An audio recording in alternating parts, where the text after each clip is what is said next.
Welcome to this week's edition of the Hamden Football Netball League Senior Footy Show.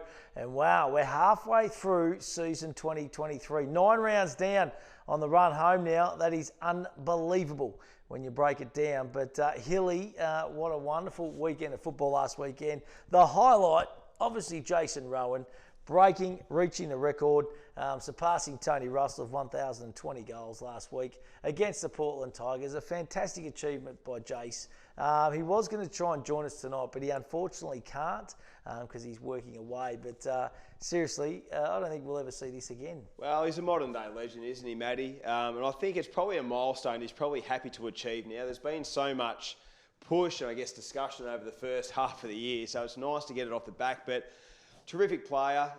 He kicked the bulk of his goals at the Warrnambool Blues, a terrific servant for a number of years, and obviously starting his new journey with Port Fairy. And yeah, it was great. Obviously to equal Rusty's record, 1,020, and then to obviously break it, and he's the new league record holder. It's an amazing effort. So no, well done to Rowie. Great player, great forward. Awesome milestone. Mate, Hamden League Live Match of the Day, Nick Rodder was the star by all accounts. And the Warrnambool Boys just leaves them in a bit of a precarious position, doesn't it? Well, it just opens up things even more. And we'll talk about the other results throughout the course of the weekend. But it's just, the season has just been ebbing and flowing of wins and losses. Like, a few weeks ago we had Terang Mortlake lower their colours to the Blues. Then the Blues lowered their colours to Cobden. Cobden obviously had beaten sides and so forth. So that's just the season. It's been terrific. But Nick Rodder, impressive. It was our first look at him, and I reckon it's boys are impressed. A real springboard for him now for the season going ahead. He's a quality player and a big boy. They tell me a very, very accurate kick as well. And I spoke to Reggie, who had to go back and plant him in the second half. He said, "Oh, he's hard to stop. Don't worry about that." He goes, him and Nath Vardy in a team, they're going to be dangerous in the back half of the year if they can get their best side in the park. The North Warrnambool Leaguers. They've got some good kids coming through. Duke Birmingham being one of them. Bailey Jenkins and Jeb Birmingham. So, they're a quality outfit, that is for sure. And a few positional changes too for North Warrnambool. So I really like the move of Jared Lewis across half back. So obviously they haven't got a Luke Wines type at the moment.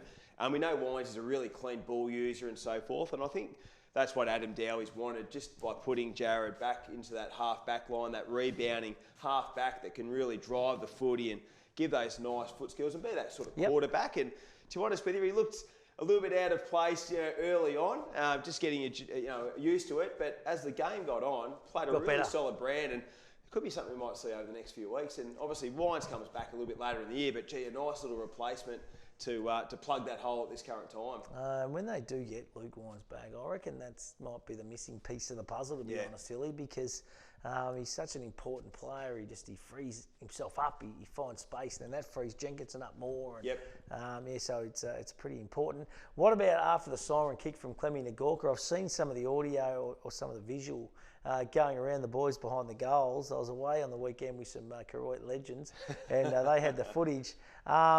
Absolutely magnificent. And Terang Mortlake looked to be in control of that contest for most of the game, apart from the last kind of 30 seconds. Yeah, well, they had the scorer shots at Bloods, and obviously I reckon they'd go on review and say, we probably let that one slip. We didn't kick straight enough, and against a side that was hungry. They needed to win, the Saints, just to ensure that they don't get too far back. They were just outside the 5. They're back here now, which is great, but pressure cooker situation.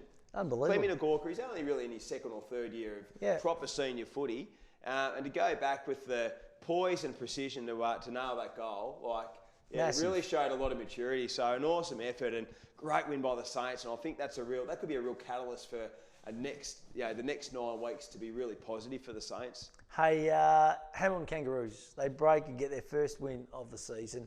Great story. Not an easy road trip to go down to Camperdown and beat the Magpies. Back-to-back losses now for Camperdown.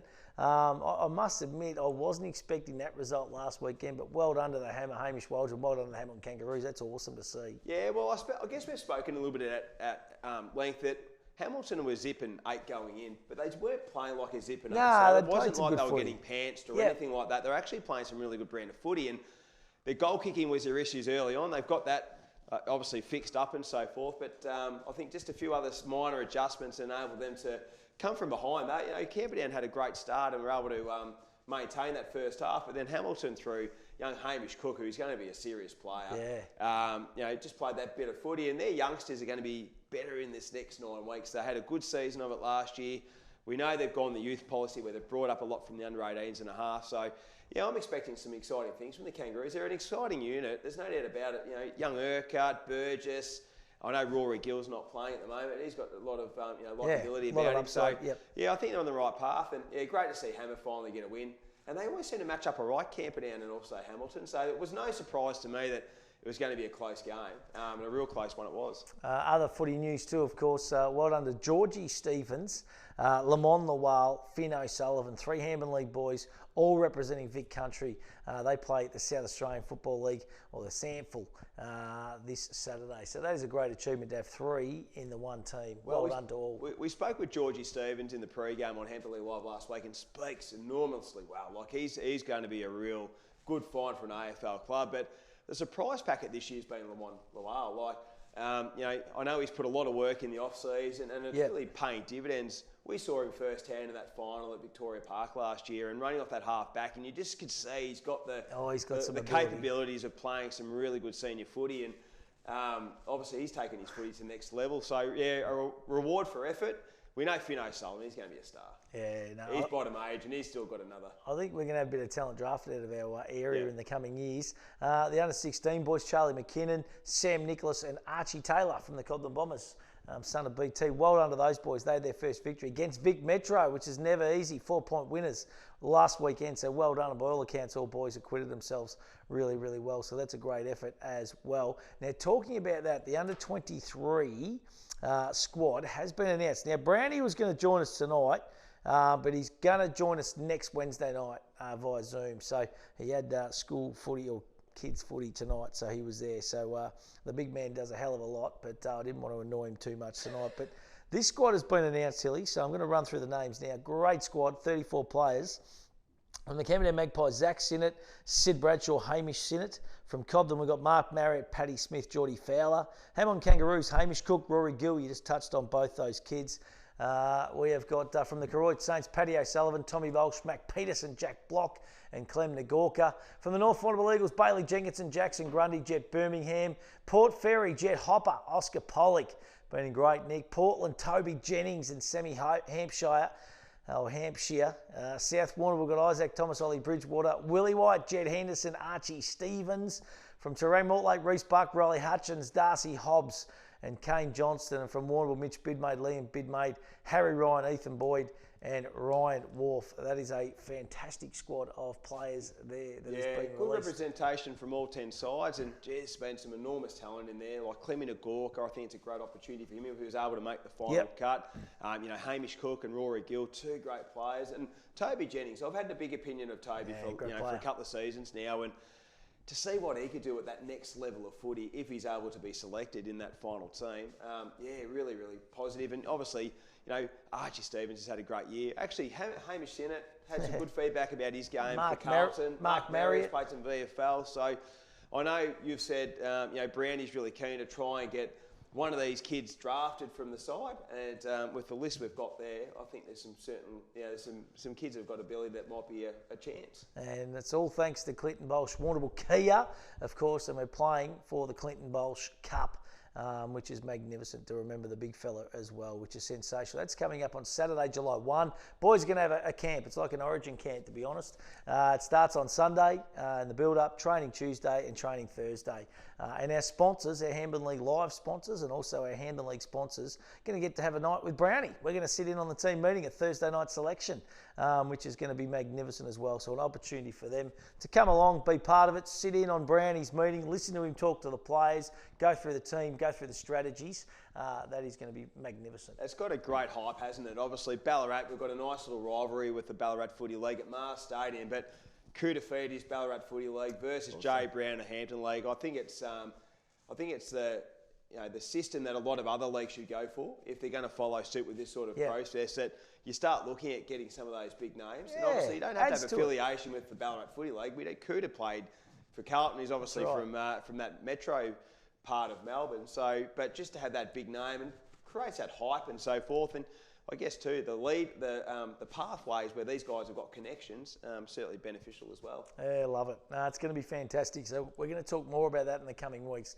And as I said, next Wednesday we'll have Big J Brown as our special guest. Let's have a look at the highlights. Round 9 action. North Warrnambool Eagles take on the Warrnambool Blues. Hilly, run me through it, mate, because I was away and I didn't, I must admit, I didn't jump on the stream. No, you were too busy in Noosa, mate.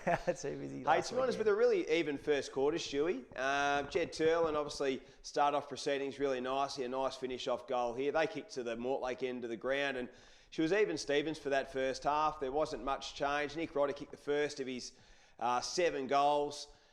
Looked a really nice kick and just makes position really nicely in that forward half. The second quarter was a real interesting one. It was pretty even for the first half of the quarter, and then late in that second term, I reckon in about a 6 or 7 minute spell, the Eagles just went bang, bang, bang, bang, bang. Ryan, a really nice finish. I actually thought Harry presented really well with the ball, he being the main forward, presented really well, but they just found this fella, a heap of times really nicely, and it was a nice bit of work there by Adam Wines to find a vacant Nick Rodder in the goal square, and it was just that 6 or 7 minutes where they just went bang, bang, bang.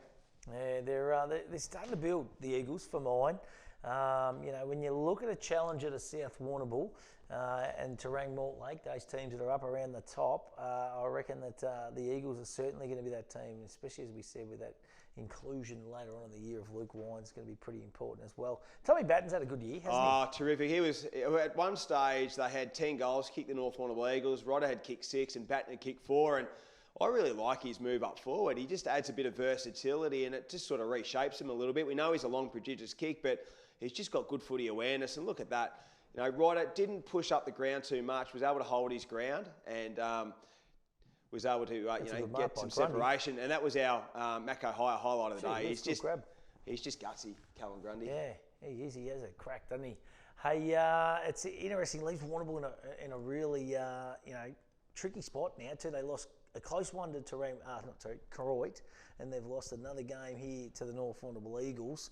When wins are going to be so important, especially in this back half of the season, the run home. Well, and injuries has sort of hurt him over the last few weeks as well. So obviously Cody's away for a few weeks, so he won't play. I think he might be heading overseas and has a little injury.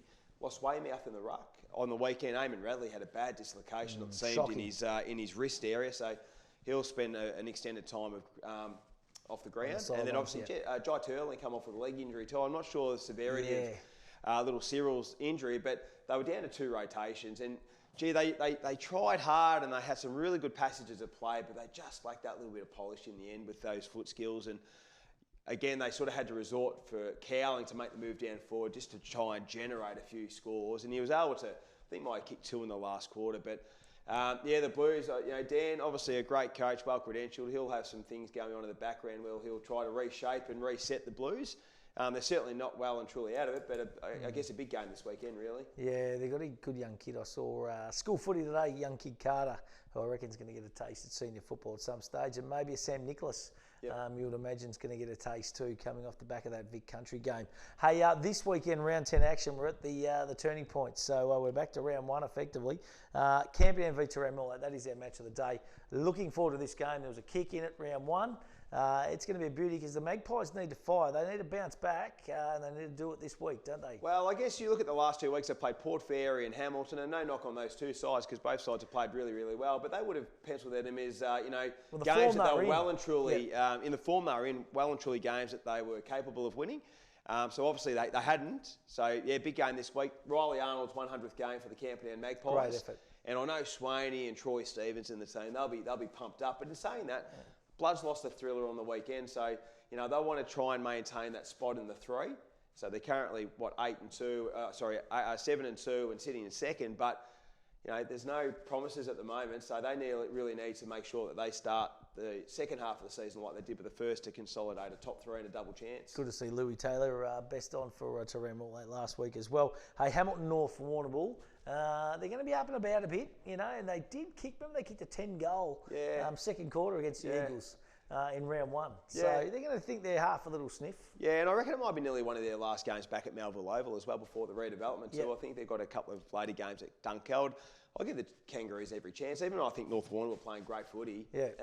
Back at Melville Oval, got a couple of nice forwards. Momentum and morale will be up. It could be a lot closer than what we think. Koroit v Cobden. We've done this game round 1. Cobden got over the line there. This is an 8-point game for both these teams because the loser kind of gets back in the rut a bit. Well, it could put him nearly a game behind or a game and a half behind. Obviously, we've had the draw. Good to see Jared Corowa back for Koroit, kick 3 in the reserves. Yep. That's a promising sign. Well, they need that big key forward. They've probably, and to credit of Macca, they've been able to kick goals and they've won more games than they've lost. So to add a player like Corowa, I think it's going to take a bit of pressure off of Will Couch and a few of these smaller, mid-sized forwards. I'll give the Saints a real chance this weekend. No, Williamson, I reckon, is going to spend some time out for the Bombers. Hurt his leg. He's pretty crucial he's a big for out, him. mate. He's their goal kicker. So maybe Mickey Coronius might get the sniff. One of our big favourites. Man, get him in. Hey, Warrnambool taking on Portland too. Few injuries at the Blues, mate. Massive game. They can't afford to drop this one. No, that's right. And I guess the Tigers. We're going to see some great footy from them. We're going to see some patches where that youth and inexperience is going to come into play. So. I wouldn't be taking this one too easy. I think the Blues win, but I reckon Portland will give them an almighty fight. They play the Reed Oval pretty well.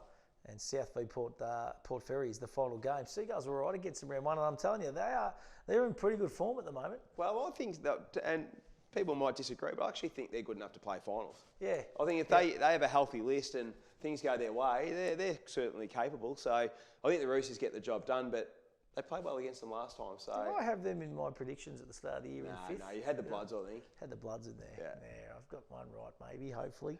Hey, it's going to be a fantastic round 10 action, that is for sure. We must thank our sponsors, SunGold, 3YB Coast FM, McDonald's, Power Course, Southwest TAFE, Warrnambool Toyota, Piccolo Coffee, Lucas Brothers Butchers, R&M Security, Fresher Fruit Juices. Come on, Hilly, keep throwing them at me, mate. Yeah, I think Warrnambool Racing Club's in there as well. Warrnambool Racing Club, Football Club. Warrnambool Footy Club. The great man's birthday that you went up to on the weekend. How could I Tootie forget? Carter. Happy 40th for the other day too, big fella. The Carter Group, of course, for all your tree needs, your traffic management, you name it, they do it. He's got a finger at everything at the moment, hasn't he? Oh, no, he has, that is for sure. Hey, listen, talking about birthdays, mate, you thought I forgot. I was hoping you would. But happy 40th birthday to this man today, 40 years old today.